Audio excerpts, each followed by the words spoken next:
Berkeley. It's cloudy, it's sunny, and the sun comes out for a moment and goes away. Um, so today is a momentous day in science. What's going on today? We have a a um, a machine that we are sending to Mars. It's going to land on Mars in about 2 hours. It's been it's been traveling for I don't know how many months now, a long time, and in 2 hours it's going to hopefully land okay on Mars. And what is this machine? It's called a rover, and it's like a little car that goes on wheels and can send us back pictures of what it sees as it's going around Mars. And it also can do experiments. And one of the most important experiments it will be doing is to look for signs of ancient life. It's going to be landing in a place where they previously had what looks like water flowing over that area. So you have things like dried up gullies and channels that look as if they may have been filled with water at some time in the past. And they will be looking in that area, they will be drilling down. This machine, this rover, can drill down into the soil, and I think it can drill down about 3 feet or so into the soil, and they will be removing soil and putting it in um, little boxes so that later another machine, another rover, which will come to Mars, can pick up those boxes and send them back to the Earth to be examined. That's pretty amazing, right? So this is a big deal, and everybody's excited today. And we have we have the whole world is watching. Now I have right here. I don't know if you can see this. Um, I'll show you a. Let's see. Hmm. This is this is a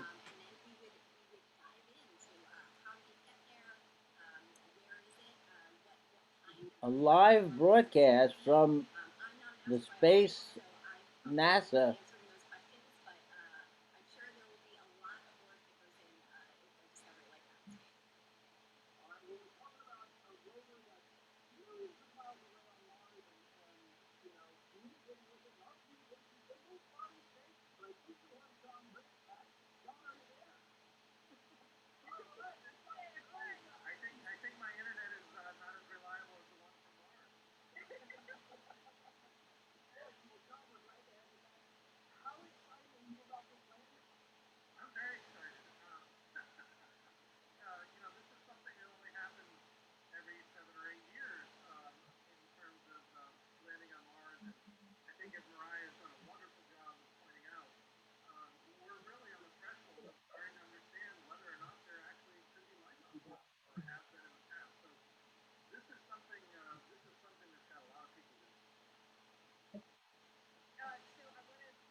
So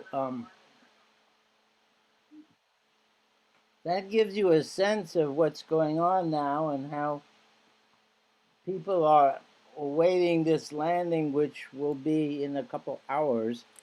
And from all over the world, people are watching. And oh, they mentioned this helicopter. This this rover has a helicopter, which is the first time that we are launching a vehicle that can fly around Mars a bit and look in places that are farther out there than the rover might be able to get to immediately.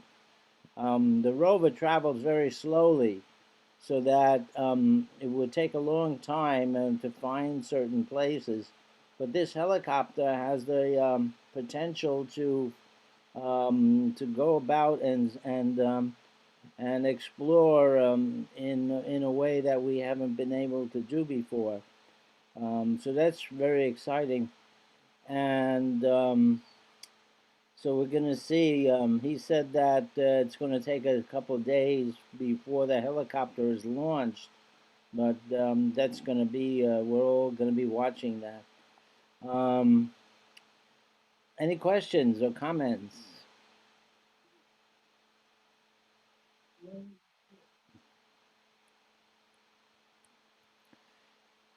So we are engaged in another of the great explorations of our solar system, and that's really exciting. And um, we went to the moon early in the '60s, and or late in the '60s, I should say. And we've been exploring the planets. We've now gone out to the edges of the solar system and beyond, and we have pictures that have come back from all the planets that we've taken with our satellites or probes that we've sent.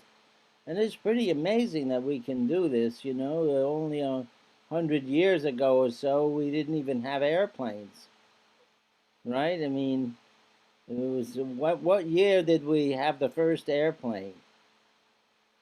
I don't think anybody remembers being there, but um, we're not that old, are we?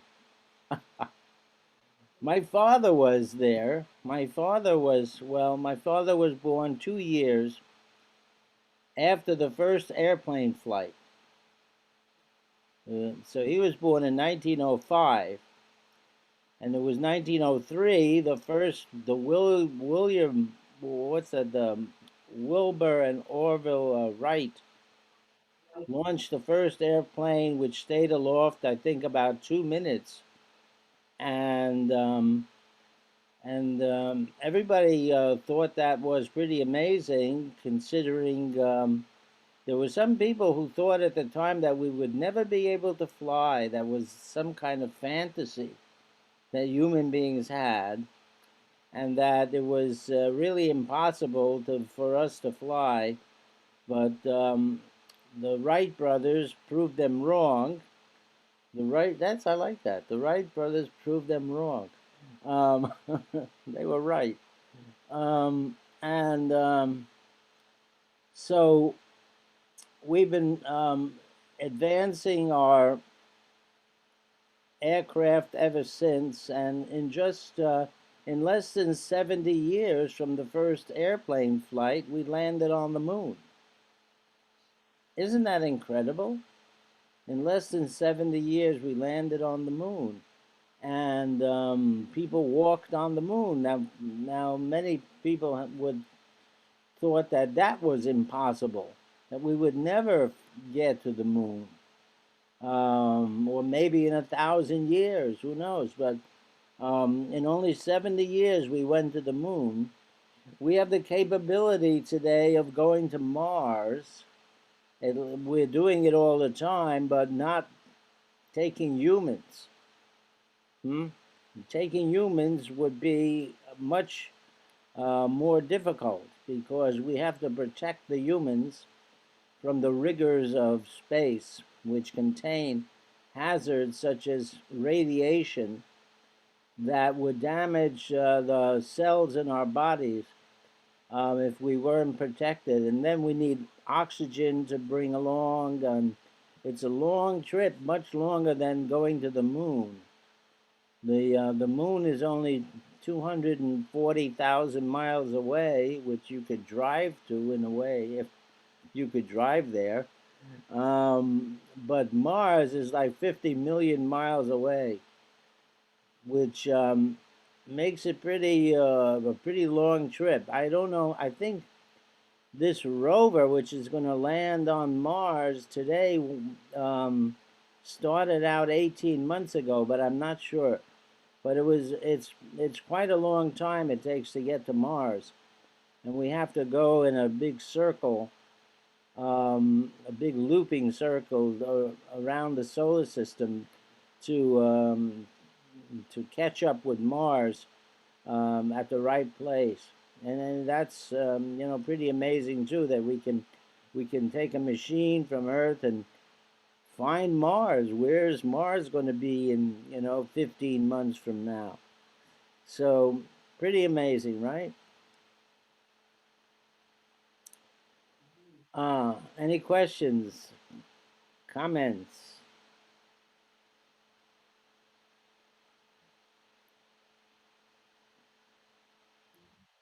When you were growing up, did you ever think that you would hear stories about our going to different planets? No, huh? I see. Yeah, it's pretty amazing how we can do that. Um, but we're branching out. We're moving out into space, and what are the goals that we want to achieve when we go out into space? One of them is simply to explore the places that are the planets that are um, uh, going around the sun with us, and another is to look at the chemistry and the makeup of those planets.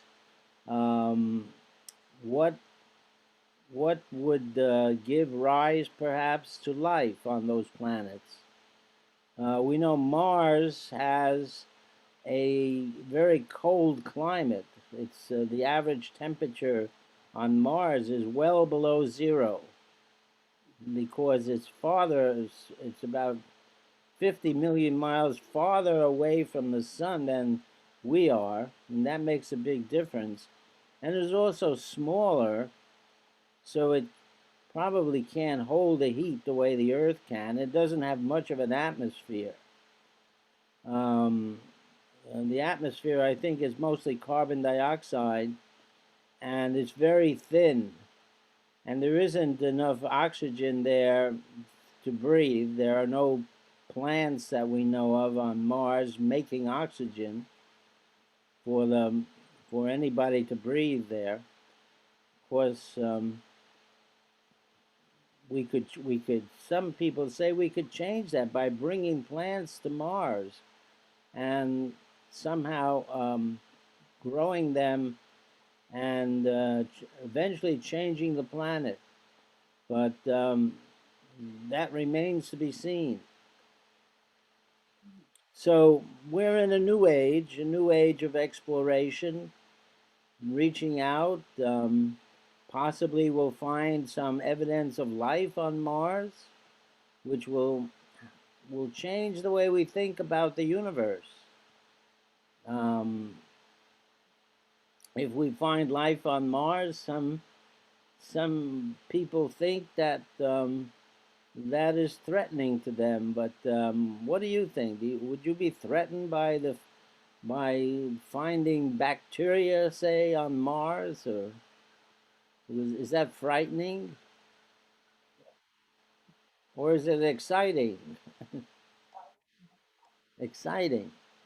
Yeah. Um, I think we're going to be very surprised when we go into space and we start really exploring, going deeper. We will eventually find intelligent life. I can't imagine that this whole universe, which is full of stars and planets, and more stars and planets than grains of sand on the beaches of the world, I can't imagine that there isn't intelligent life out there somewhere. And they may be looking down on us right now as we are sitting here, wondering if there's intelligent life on Earth.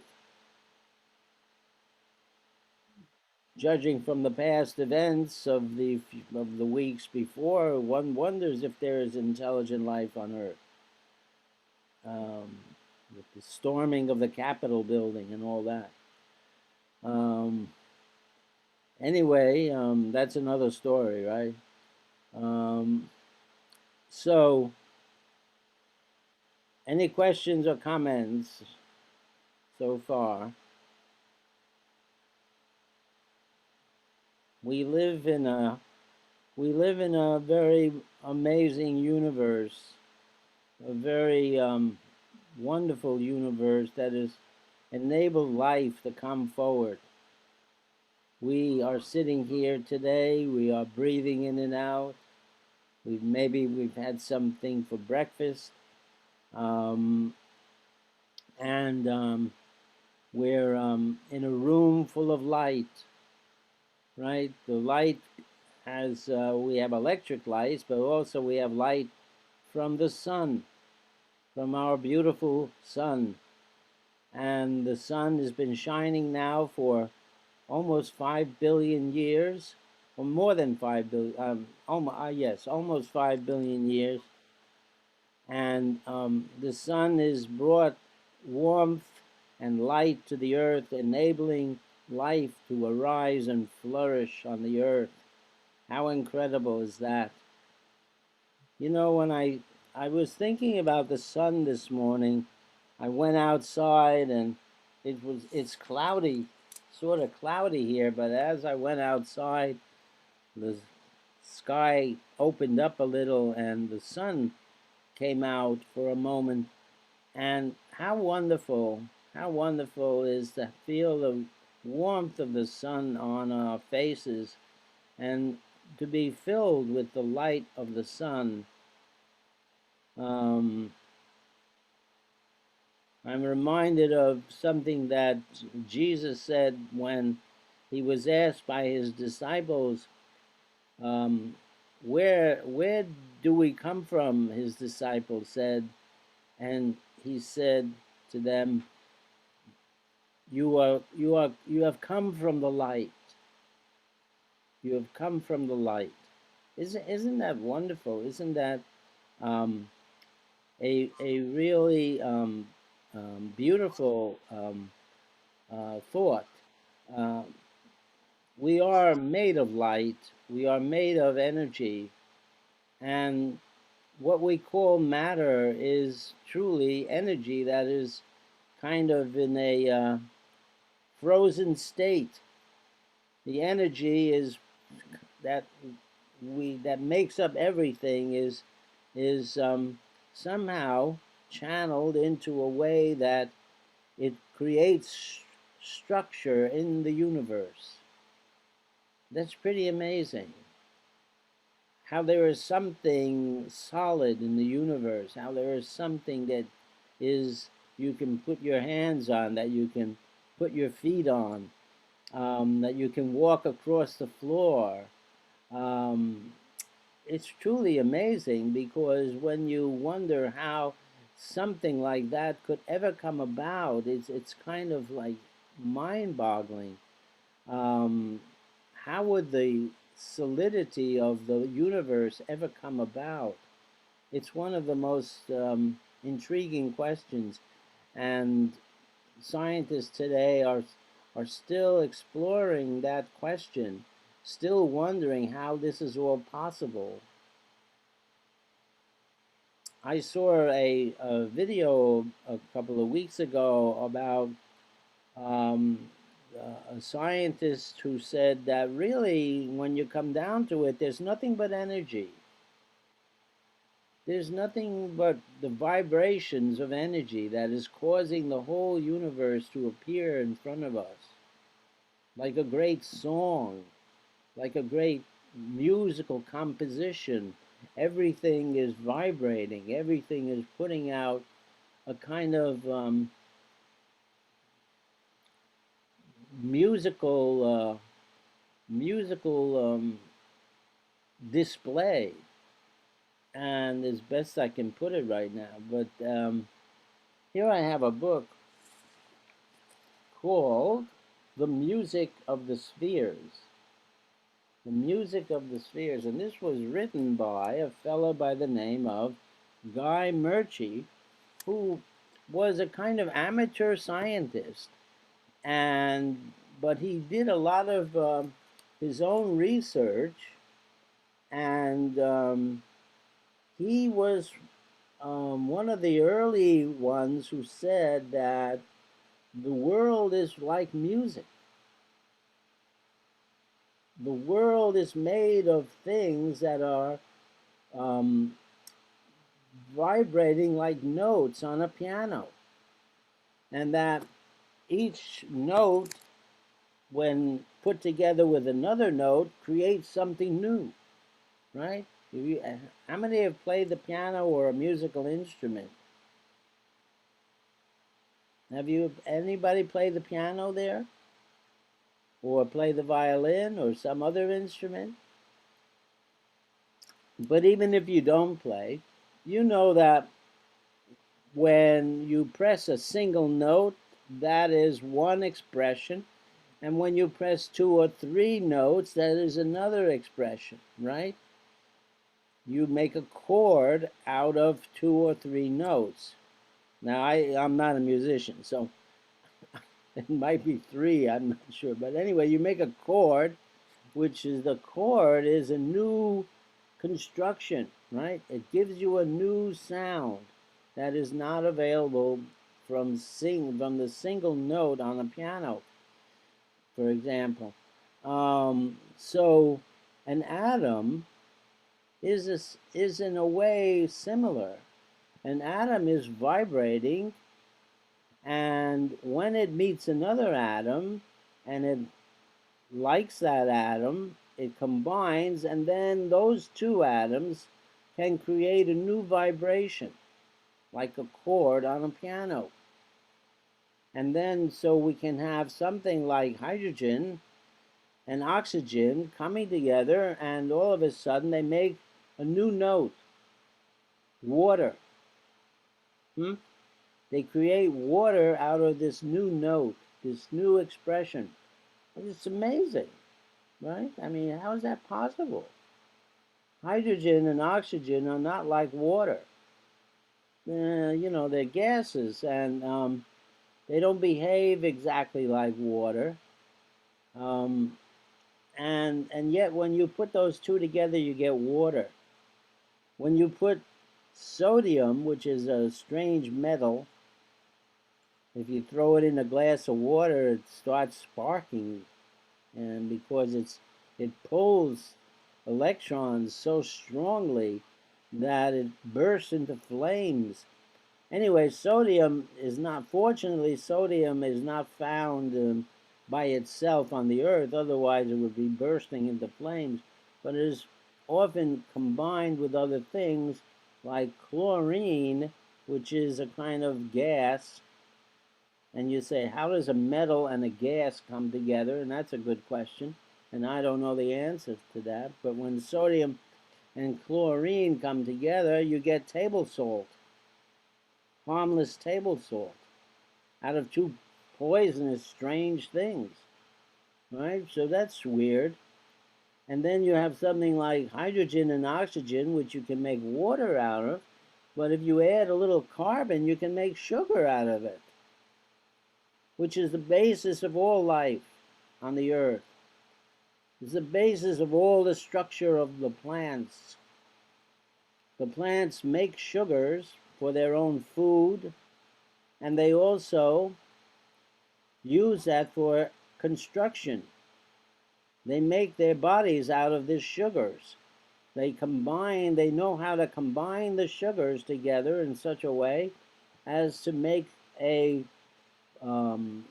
cells of a plant that are able to grow together and grow tall and create things like wood. You know, and by the way, I have a new book here, a fascinating book. It's called The Age of Wood. The Age of Wood. And this is a great little book, and it's not a little book, but this is a great book about the history of how human beings used wood and how we and how plants made wood in the first place. Plants didn't make wood in the beginning. It took time for plants to learn how to make wood. Plants were very small in the beginning. The first land plants were very tiny, maybe a half an inch high, and they didn't have wood. That came along later as plants needed to grow taller to reach forward to the light, and so plants then somehow invented wood. That's pretty amazing. Anyway, this book talks about how how humans have used wood over time. For example, the um, the ships that were made out of wood at the time of the revolution in the United States in the 1700s. The first ships um, used some of the tallest trees to make their masts, and they people even from Europe came to get those trees that were growing in America so that they could have these very tall masts on their ships, the poles that hold up all the sails and the rigging, and so that became those tall trees became very sought after by people around the world and for their ships. Anyway, people have used wood from ancient times and times even before modern humans. People who were like us, but not exactly us, used things like digging sticks and sticks that they attached stones to make primitive axes and spears and things like that. So wood has been used for throughout the history of humans, even before modern humans. We are called modern humans, and we came about roughly 300,000 years ago, which is sounds like a long time ago, but is not really, because humans go back 6 million years or more.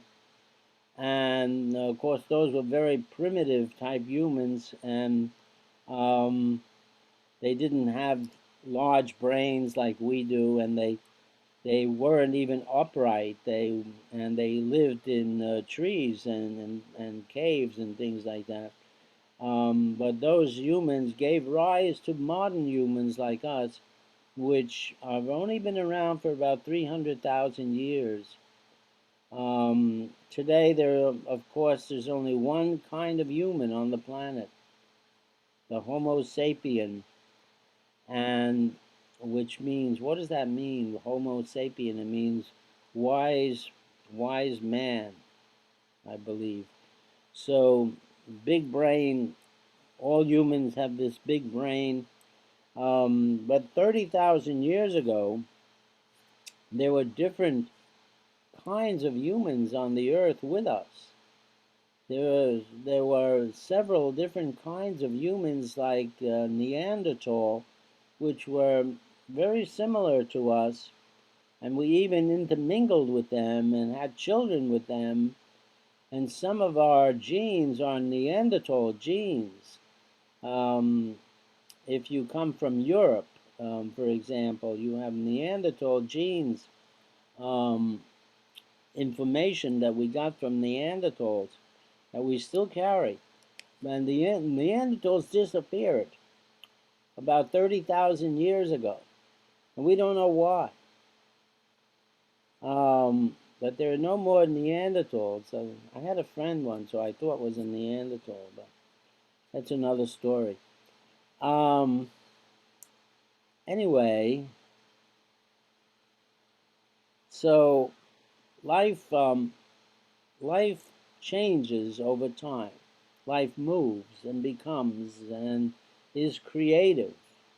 And so we have a world today full of different kinds of plants and animals, and um, we don't even know how many kinds of plants and animals there are. We're still discovering new kinds all the time, um, and and so one of the most unique features of life is its ability to change over time and to become something new and different.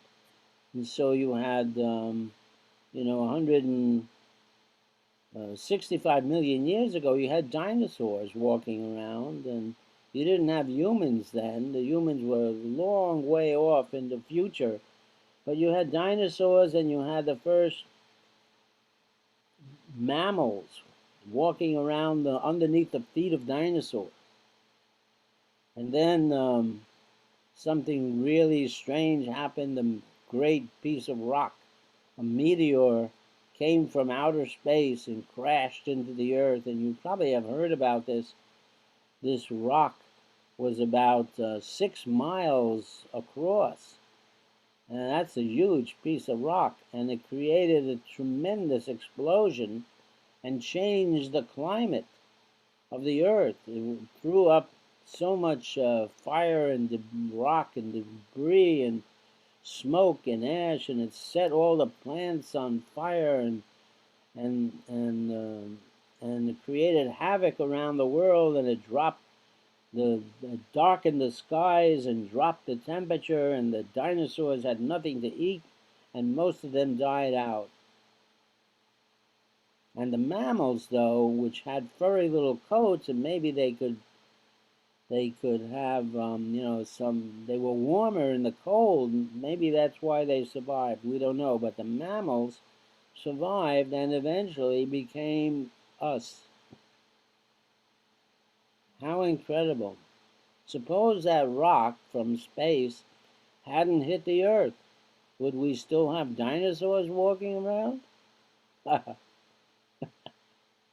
What a thought. Of course, we probably would have knocked them all aside. Humans are very good at hunting and things like that. So, um, anyway, here we are, no dinosaurs today except for the birds, which are dinosaurs. We all know that now. The birds are the direct descendants of dinosaurs, and many scientists today say that the birds, in fact, are dinosaurs.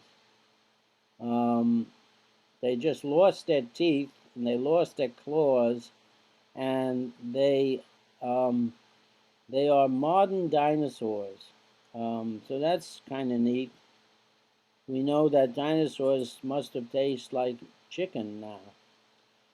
Um, Dinosaurs laid eggs. They had the first feathers.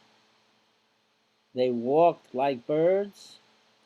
They developed the first wings.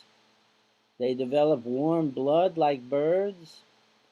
And they could build nests. Some of the dinosaurs, we think, could build nests, or at least they could sit on their eggs. which is pretty amazing because a dinosaur is very heavy. Um, so that's, I've got to look that up. Anyway, um, any questions or comments? Were you aware that birds are come from dinosaurs, and that many people today consider birds to be dinosaurs? Were you aware of that? No? Mm. I'm going to have a little coffee now.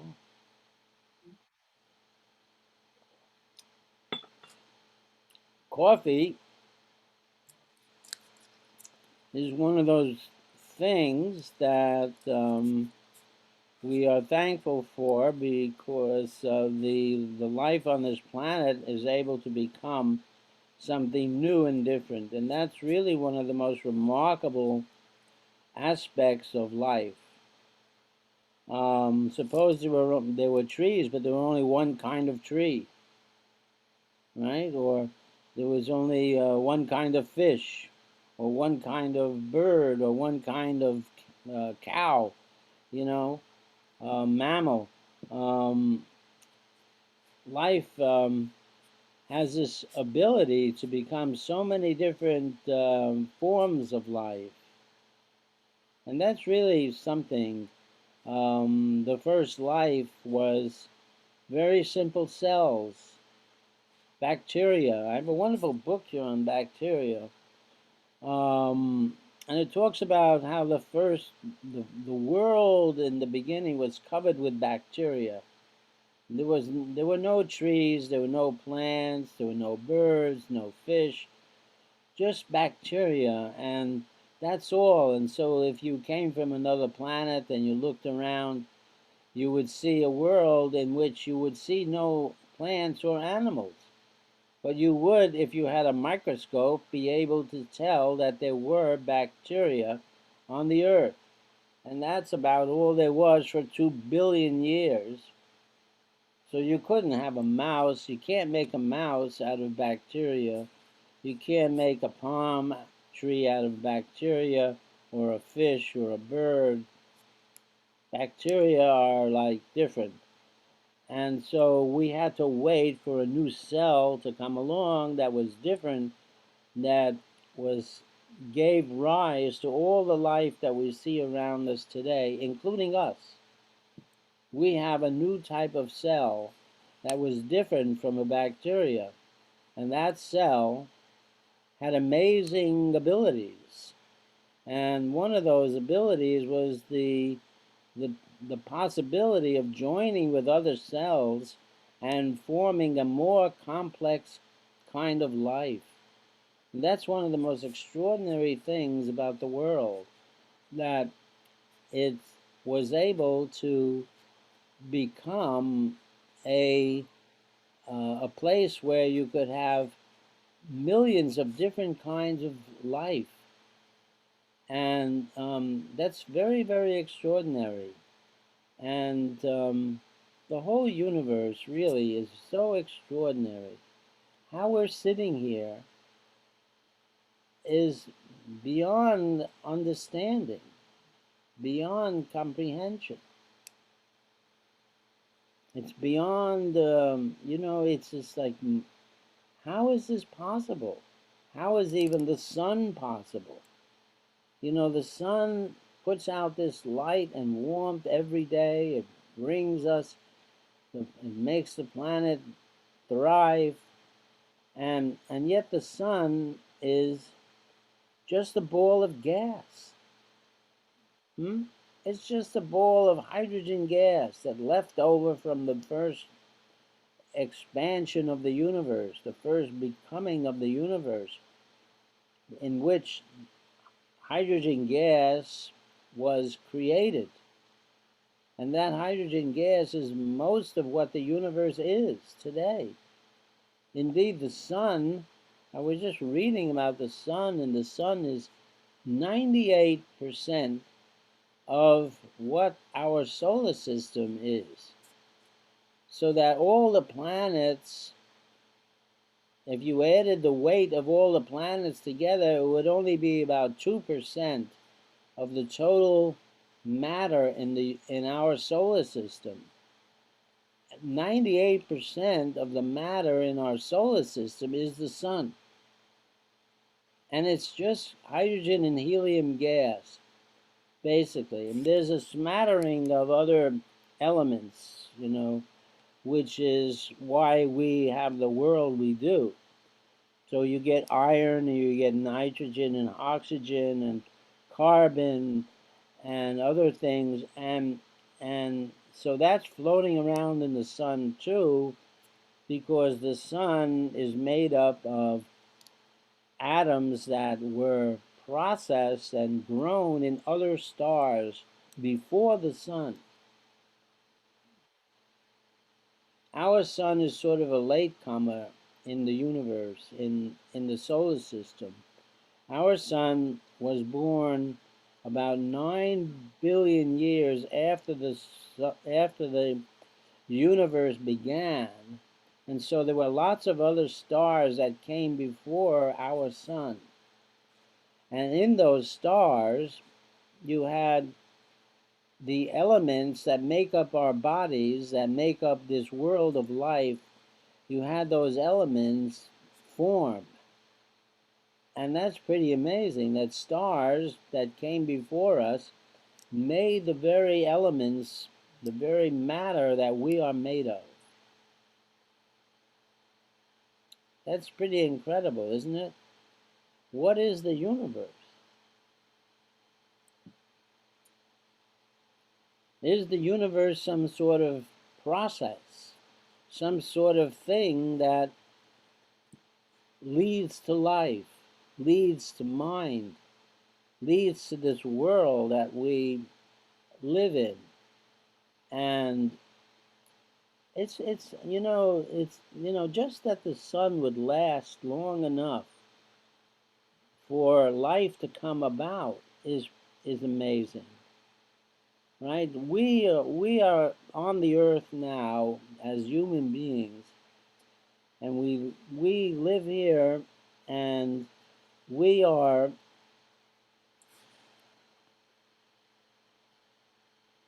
it has taken about 4 billion years for human beings to come about on the earth.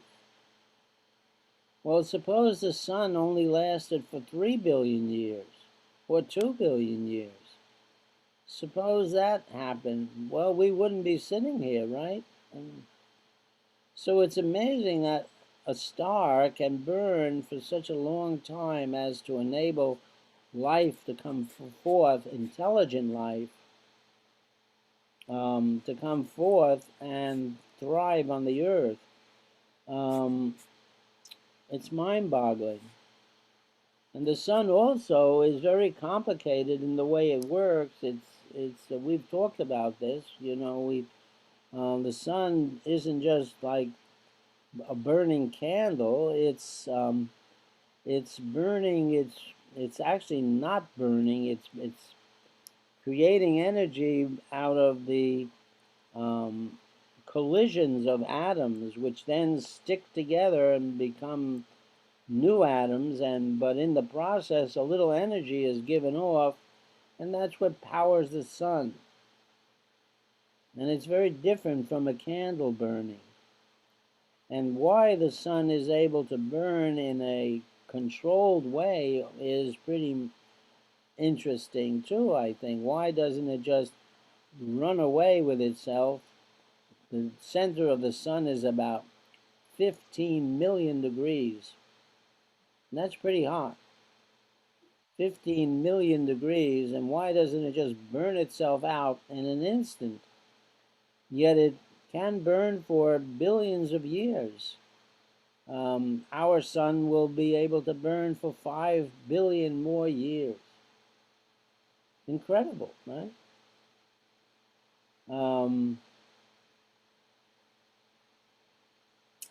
So today we are just getting our feet wet we are just getting our feet wet in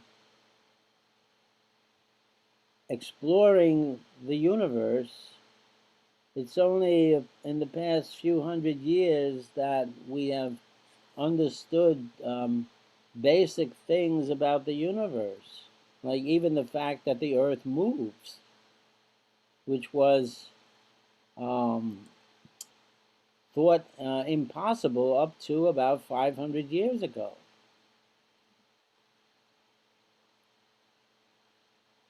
Even today, people don't appreciate that the earth moves, that we are like the other planets going through space, going around the sun, even though it looks like the sun is going around us. For a long time, people thought the sun actually rose and moved around the earth and set at night and then somehow came about again in the morning. And people thought that the earth was stationary, that we were different than all the other bodies in the universe, all the other planets which move. We were stationary and we were at the center of the universe, and that made the earth very special.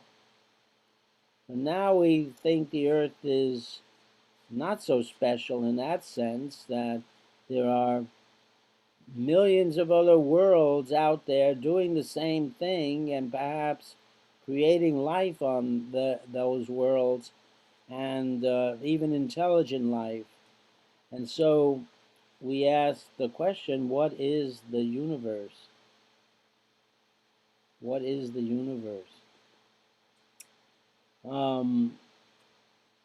Traditional answers have been God, and that's a good answer. Um, but some say we need to expand our notion of what God is, that we need to examine our understanding of God. And many theologians think that nature and God are not different, that the world that that appears before us is the spiritual world, is the sacred world of God. In Hinduism, excuse me, I'm going to have another sip of this cold coffee here.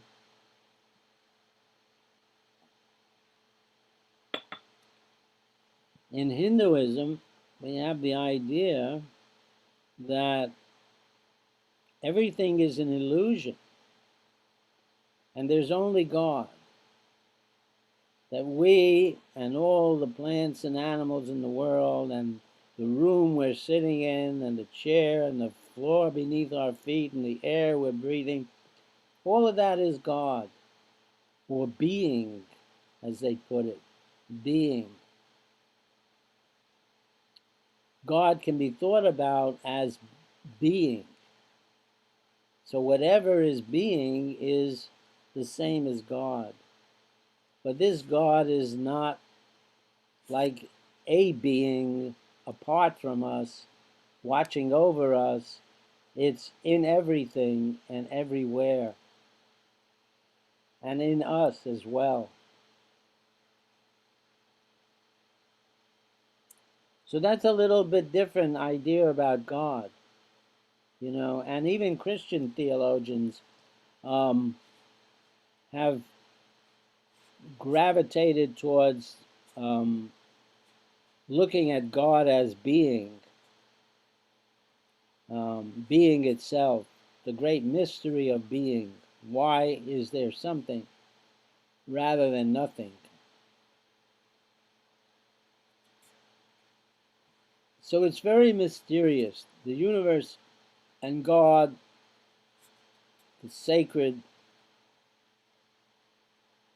it's all very mysterious. It's all amazing. The world that we inhabit is totally amazing, totally mysterious, totally wonderful. Each breath we take is a wonder. Hmm? The air we breathe is made from the working of plants. Plants, when they make their food, give off oxygen. And that's why we're breathing. That's what we're breathing. Without plants, we wouldn't be able to live. And the plants of the world are giving off oxygen 24 hours a day, or almost that. And they're providing the source of life for human beings and all the other animals on the earth. Is that just an accident? Or is it built into the design of the living world? Hmm? Now I have a book that says it's just an accident. That plants aren't giving off oxygen for us. They just do it as a process, as part of the way they make their food. However, plants are part of the living world. They're part of the great chain of life. All things are created out of this mysterious, invisible world that creates life, which is the world of atoms and molecules, and the processes that derive from atoms and molecules, which enable life to come forward. And so all living things are subject to the underlying structure of the universe, the atoms and molecules. And life moves through all things. Life is creating all things.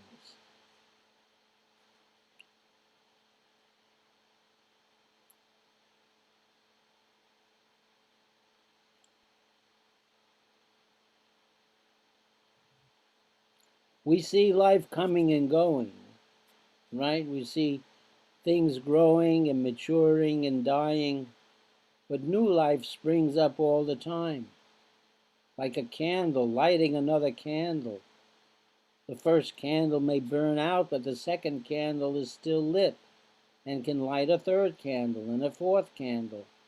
And so this moving fire of life is being lit all the time, is flowing through all of us all the time.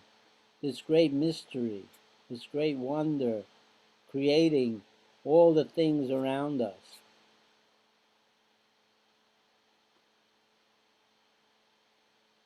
There are many peoples in the world, people who live close to nature, who see the world of nature as sacred, as imbued with the spirit.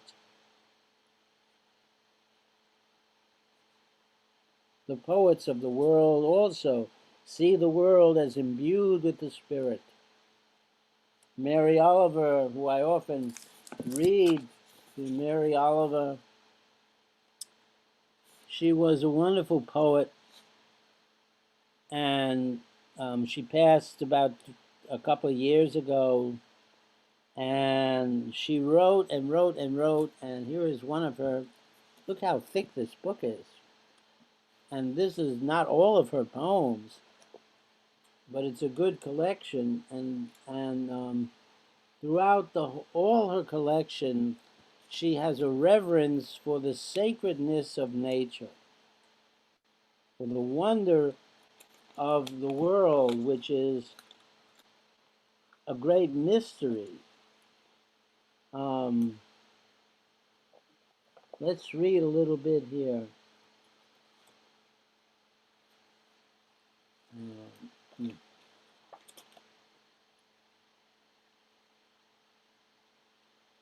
How necessary is it to have opinions? I think the spotted trout are satisfied. I think serenity is not something you find in the world, like a plum tree holding up its white petals. The violets along the river are opening their blue faces like small dark lanterns. The green mosses, being so many, are as good as brawny. How important is it to walk along, not in haste, but slowly, looking at everything and calling out, yes, no. The swan, for all his pomp, his robes of glass and petals, wants only to be allowed to live on the nameless pond. The catbrier is without fault. The water thrushes, down among the sloppy rocks, are going crazy with happiness. Imagination is better than a sharp instrument. To pay attention, that is our endless and proper work. Wow. To pay attention is our endless and proper work. We are surrounded by miracles. The glass of water, the, the piece of bread on our table, the butter, the air we're breathing, all are miracles of this universe. All are wonders. We are filled with wonders, and wonders we are ourselves. I want to thank you all for being in class today. I really appreciate your attention. And do you have any questions or comments?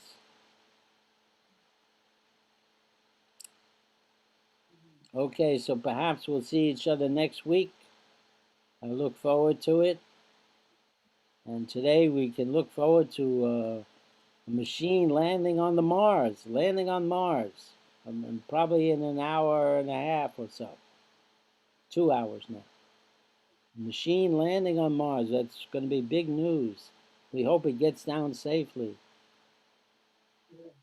It's always a risky business. Anyway, thank you for being here. Take care and be well.